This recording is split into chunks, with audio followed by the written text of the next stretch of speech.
মৃত্যু এমন একটা জিনিস যার হাত থেকে ছোট বড় কেউই রেহাই পাবে না। আমরা প্রত্যেকে জানি, সকল ধর্মের লোক আমরা এটা বিশ্বাস করি যে মৃত্যু এমন একটা যমদূত যার হাত থেকে আমরা কেউই রক্ষা পাব না। তো আমরা সকলেই জানি বা বিশ্বাস করি যে আমাদের মৃত্যু হবে, অথচ এই মৃত্যুর ভয়ে আমরা যদি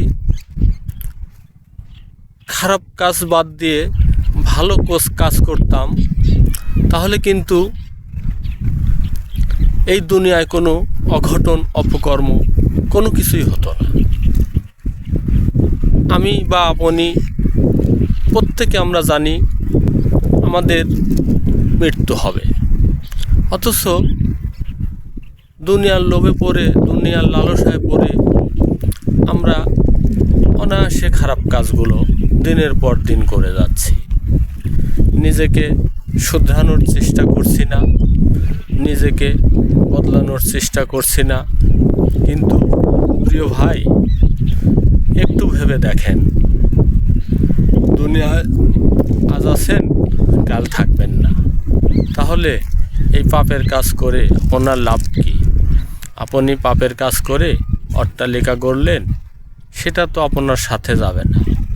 আপনি চোখ বুজে দেখেন বা আপনি মরে দেখেন, আপনার হিসাব কিন্তু আপনাকেই দিতে হবে, অন্য কেউ দিবে না। তাহলে আপনি আমি সবাই কিন্তু মৃত্যুপথের যাত্রী, হোক সেটা 2 দিন আগে অথবা 2 দিন পরে। তাই প্রত্যেকের কিন্তু সাবধানতা অর্জন করা উচিত।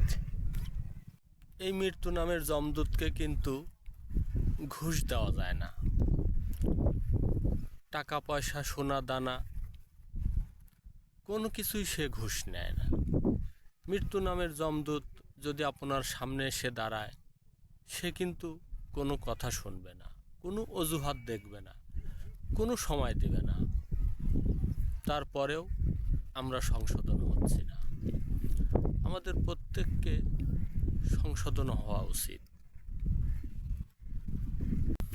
আমরা সকলেই জানি মৃত্যু আমাদেরকে কোনো ছাড় দেবে না, মৃত্যু আমাদেরকে এক মুহূর্ত সময় দেবে না।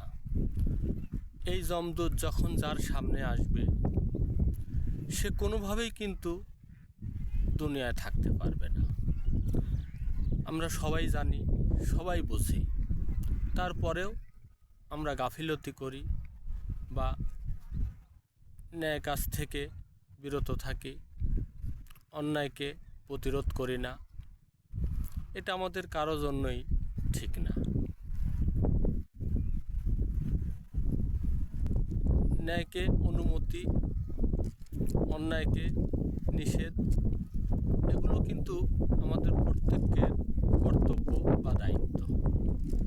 তাই মৃত্যু নামের এই যমদূতকে সামনে রেখে আমরা সবাই ভালো হয়ে যাই। আল্লাহ তাআলা সবাইকে সুজ্ঞান দান করুন। আমিন।